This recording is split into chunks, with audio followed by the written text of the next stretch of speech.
Sigma and pi bonds. Sigma bonds involve axial overlap of atomic orbitals. Pi bonds involve sideways overlap of parallel p orbitals.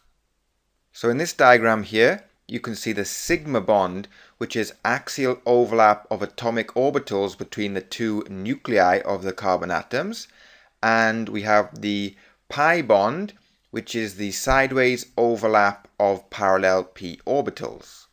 So next we look at sigma and pi bonds in single, double and triple covalent bonds.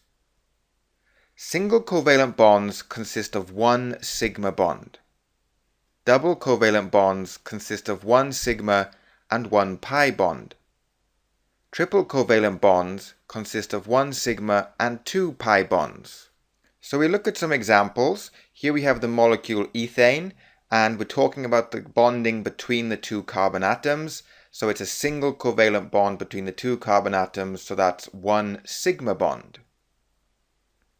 Next we have ethene. It has a double bond between the two carbon atoms, and that double bond is composed of one sigma bond and one pi bond. And finally here we have ethine. It has a triple bond between the carbon atoms, and the triple bond is composed of one sigma bond and two pi bonds.